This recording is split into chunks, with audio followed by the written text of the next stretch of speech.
Ayan guys, happy Monday po sa ating lahat. So ngayon guys, yung announcement ng ating 5 lucky winners. So for today's video guys, bago ko sabihin kung sino-sino yung mga nanalo, i-share ko sa inyo yung isang loan application guys na nagpapautang ng 35,000 pesos kapag ikaw ay first time. Pero syempre, ito yung review na gusto mong panoorin kasi dito sasabihin ko kung magkano ba talaga yung pwedeng ipaloan sa'yo at kung magkano talaga yung marireceive mo. At ito rin guys yung makikita mo sa Google Play Store. Ang pangalan nga nito is si Peso Packet. And shoutout ko na rin guys si Dinel Sabalia kasi ito yung nag-comment na Ate Cherry pa-review po si Peso Packet. So yan guys, pinagbigyan ko yung ating isang commentator na si Dinel Sabalia.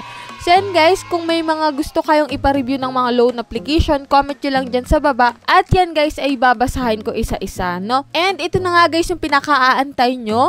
I-announce ko na ngayon yung 5 lucky winners natin. So ito yung ating mga nanalo. So weekly po tayo namimigay ng ating pa-Gcash giveaway, no? And then sa last Monday nga po, mamimili tayo ng isang lucky winner. At yun yung mananalo ng ating pa-cellphone giveaway.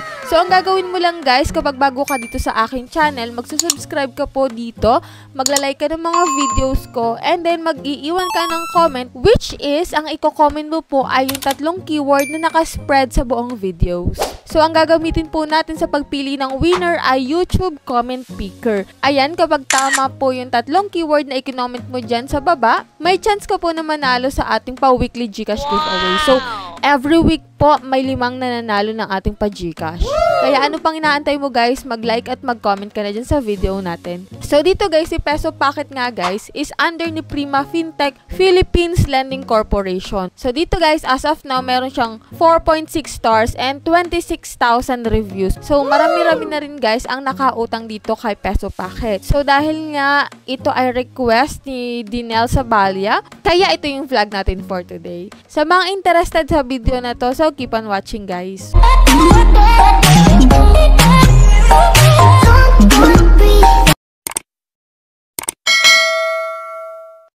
So disclaimer no, hindi tayo agent or promoter ng mga loan application na to. So may mga links po ako dyan ng mga loan application dyan sa pinned comment. Pwede nyo yun guys i-check kapag po need nyo ng loan or emergency fund.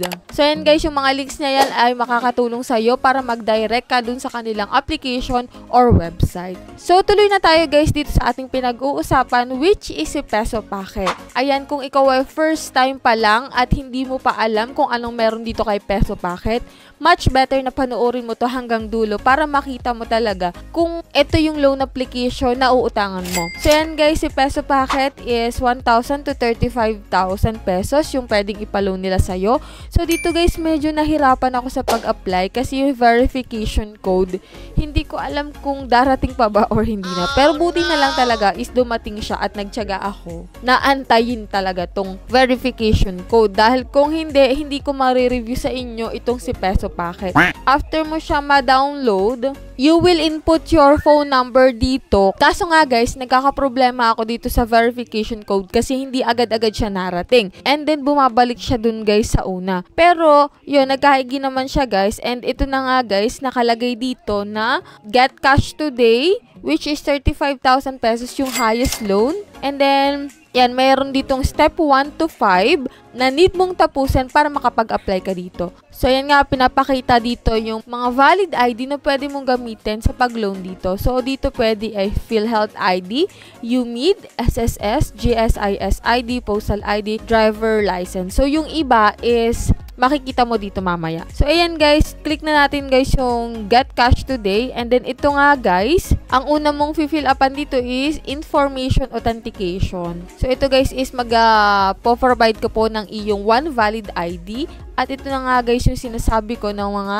recommended and not recommended na valid ID. So, syempre, ang pipiliin mo dito yung recommended, no? So, ito yung mga recommended, SSS card, Postal ID, Driver's License, GSIS ID, PRC ID, National ID, UMID, Passport, and PhilHealth. So, hindi recommended po yung Voter's ID and PIN. So, yun yung hindi recommended guys, no? So, yan, after mo fill upan yan, ang next po dito is yung sa job information mo and then dun sa contact references. So, dalawa lang naman dito yung hinihingi nila na contact references. So, dito guys naman sa withdrawal info or sa withdrawal channel, ang pwede lang po dito is sa bank, M. Luhulier, RD Pawnshop, GCash, GrabPay, and PayMaya. So, pili ka dyan ng isa guys kung anong available sa'yo para ma-receive mo yung loan mo dito kay Peso Packet. Yan, click mo lang dyan yung next. And then, ito na nga yung pinakang inaantay nyo. So, hindi 35,000 guys. Kasi lalo na pag first time ka, hindi po talaga 35,000 yung pwedeng ipaloan nila sa'yo. Hindi agad-agad malaki iyon. So, dito guys, ang pinakang na-approve lang sa akin, 1,000 to 2,000 pesos. Pero depende pa rin to guys kasi iba-iba naman ang loan amount na a-approve. So sa akin 1,000 to 2,000 pesos lang. And then nakalagay dito guys na loan period is 91 days.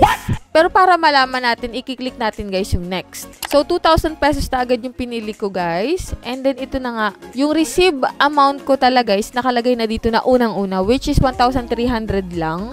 Yung 700 pesos is sa service pinapunta. And then, ang amount repayable ko is 2,037 pesos. So, ito guys, click natin tong repayment amortization schedule kung kailan mo siya babayadan. Yung 2,000 pesos na babayaran mo is hahati-hatiin in 91 days. Pero, ang unang-unang ibabayad mo, edi after 7 days.